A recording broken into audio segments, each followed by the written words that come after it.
Okay, this is the interior plumbing and appliances. And your HVAC system is something of an appliance. This is a thermostat. Duh. Okay, we got it on emergency heat. Because it's too warm today, run it in the normal heat mode. And this is in a bedroom. And thermostats should be in the common area. Because people could be out here watching TV. Somebody could be sleeping in this bedroom. And they could be freezing to death, or they could be hot. And you're going to be in here, and you're just as comfortable as can be. You better put a lock on this door so they can text you. Because this thermostat only knows what you tell it to do. And whoever's in this room, this thermostat will obey its boss. And it will. So moving on along, ceramic tile floor, carpet, okay, but that's not what we're here. We're here for plumbing, okay? Bathtub, hot's on the left, cold's on the right, everything drains down. Commode, same thing, commode's fine, everything flushes. Hot's on the left, cold's on the right. This is GFCI protected. The receptacle outlet, unlike the kitchen where there is none, and we'll talk about that in a moment, but unlike the kitchen, okay, when this trips, you go to the parent bedroom. The parent bedroom. What's going on here? We got an air fan, but we don't actually have a vent. The upstairs, what's that about? That's just a little jumper. That's kind of interesting, huh? Maybe the builder can explain this to us. It definitely is a return air of sorts. It probably goes to the air induction fan. But we want to know, where does that fan go? I mean, doesn't appear to be a fan upstairs in the upstairs bathroom. And we've got that induction thing. Talk to me. Do some homework. Okay, that's talking to me. That's my method. You get to see my method. A lot of people like to see it.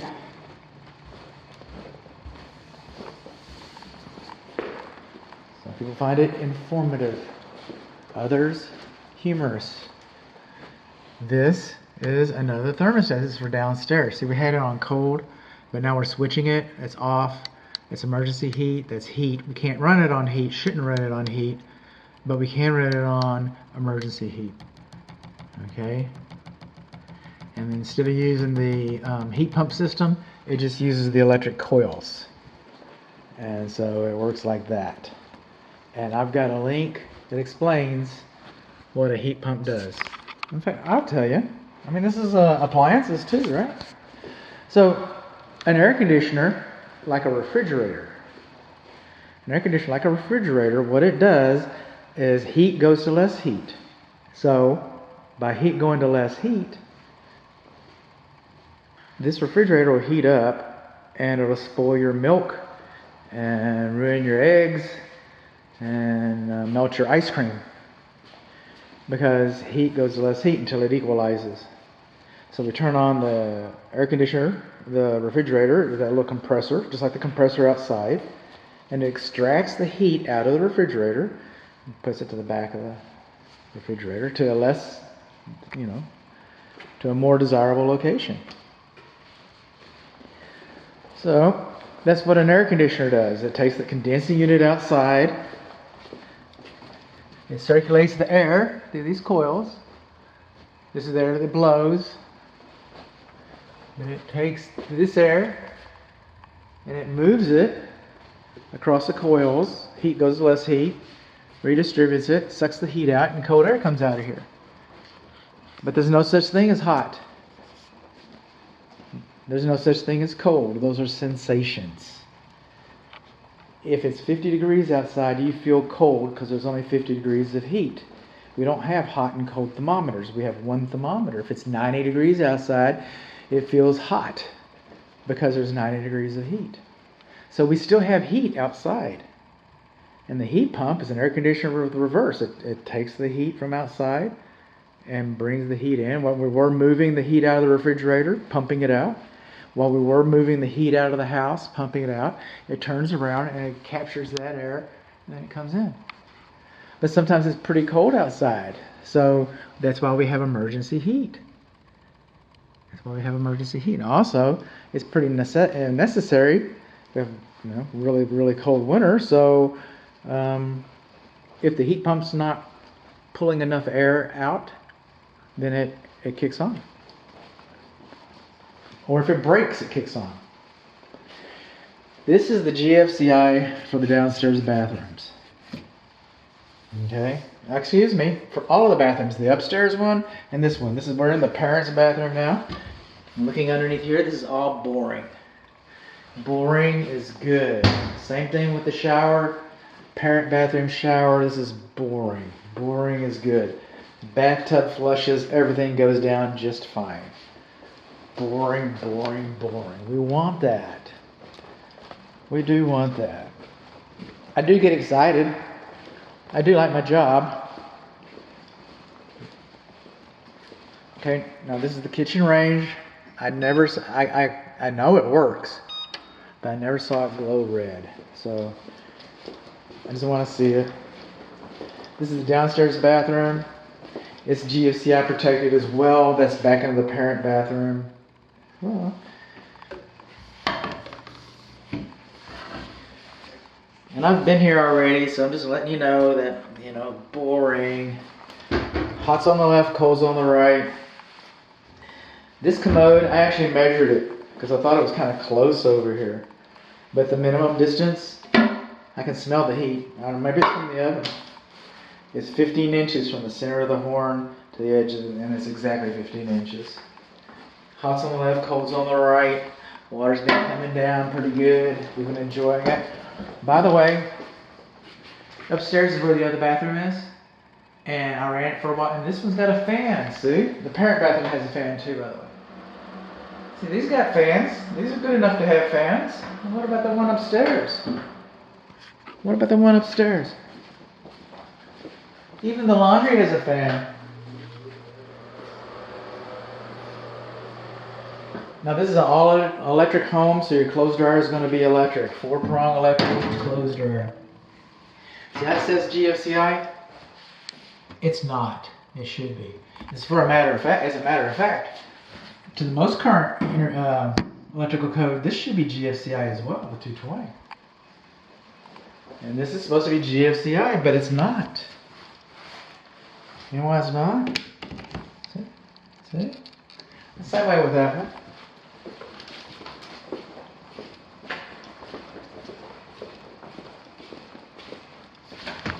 Yes! You know why it's not? We have some redundancy here. But I kind of want that. Abandonment issues.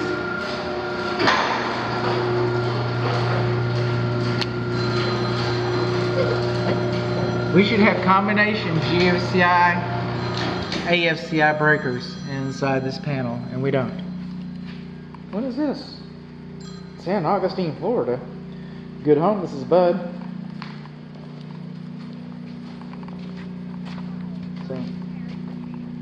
See these cracks? They're kind of showing up because it's been wet. And so it helps us see them. And the builder's going to tell you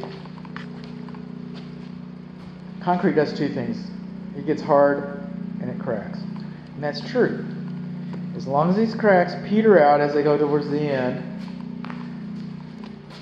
as long as it's not a plane, it's a level plane, as long as you can't stick a credit card in them, this is what it is. So over here at the electric service panel, we're supposed to have combination breakers. AFCI, GFCI for the kitchen.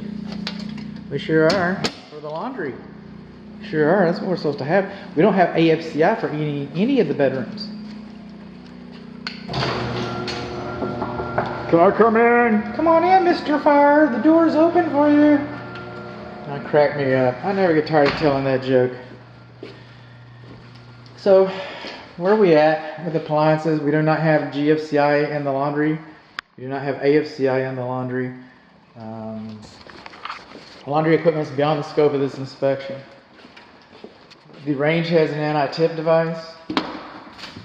We're in there good. It's a nice flat top. Okay, according to the manufacturer's instructions, this range hood is high enough. Some home inspectors will say this has got to be 24 inches and it's only like 22 or 23. And that's what code says, but the manufacturers,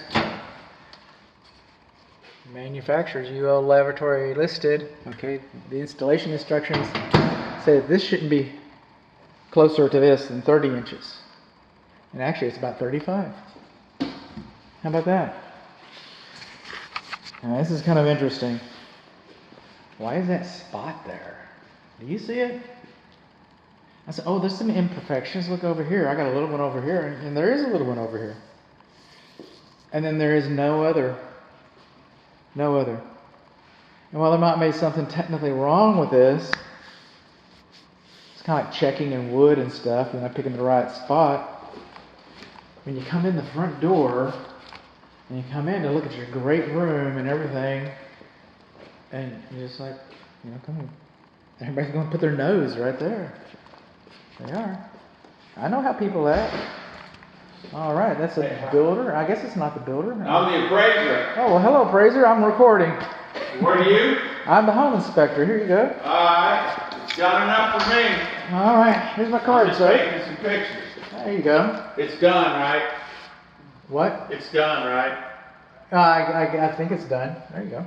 All right. Appreciate it. I think they moved it back a couple days. Well, I don't care. I don't have to come back. No. So we come over here. We're going to pour the cold water on this. And the vegetable sprayer works. I've been here. I'll show you. Oh, no, I don't need to see that.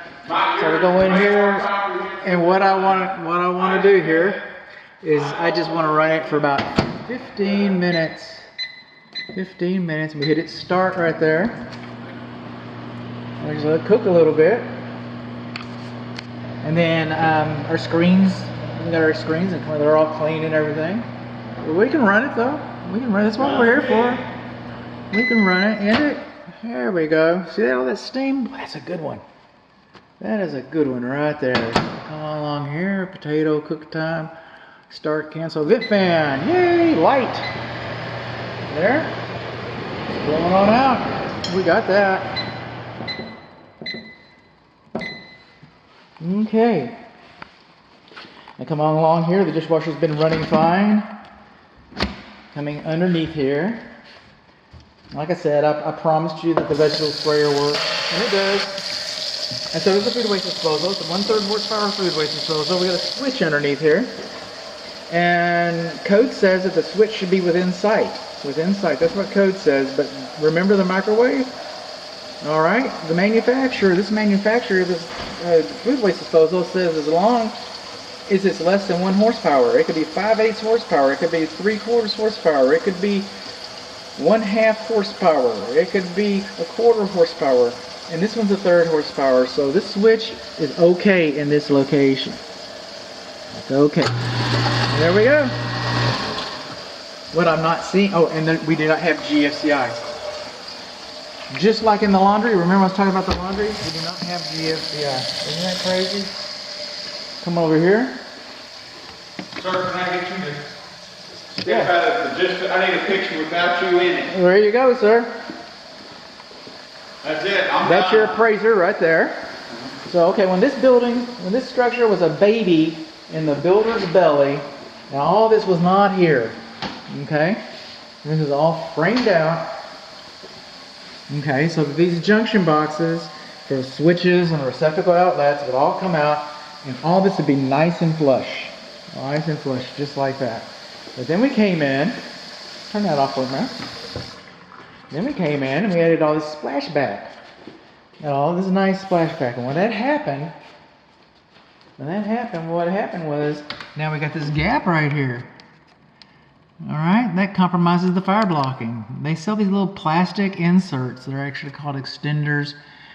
Code inspector called it, what did he call that? A spark suppressor?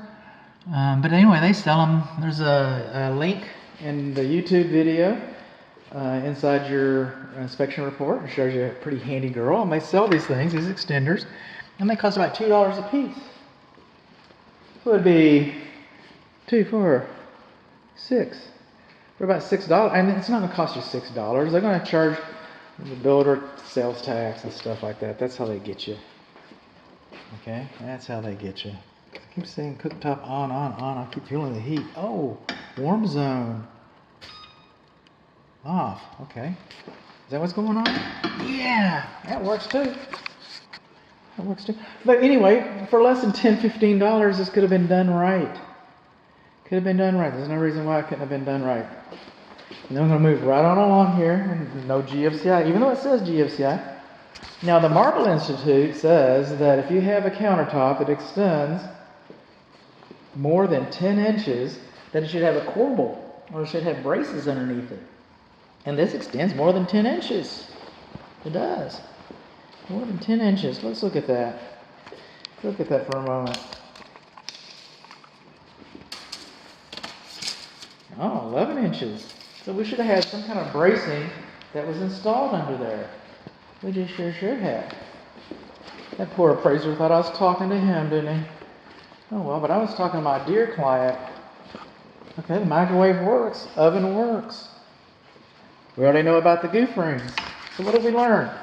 We learned that we do not have... No, we learned. We're fine. GFCI in the laundry. We don't know about the fan upstairs. We learned that the thermostats are in bedrooms. So this is in the parent bedroom. Everybody's sure, and I feel it. That's some good heat right there. There's some good heat. Well, we'll just turn that off. Turn it off for now. I'm still looking at some things in that regard. We learned that that's the GFCI for everything. Boring. We also learned that we got this annoying spot right here. So we learned that this cabinet is not properly supported. It's got an annoying spot. We learned that we don't have extenders. We learned that we don't have GFCI. What else did we learn? Oh, and we don't know about the fan upstairs. Speaking of fan upstairs, I thought there was a fan in the parent bedroom. That's what we call it now. That's what we call it. There's a fan. And there we go. Yay! So why don't we have a fan in the upstairs bedroom?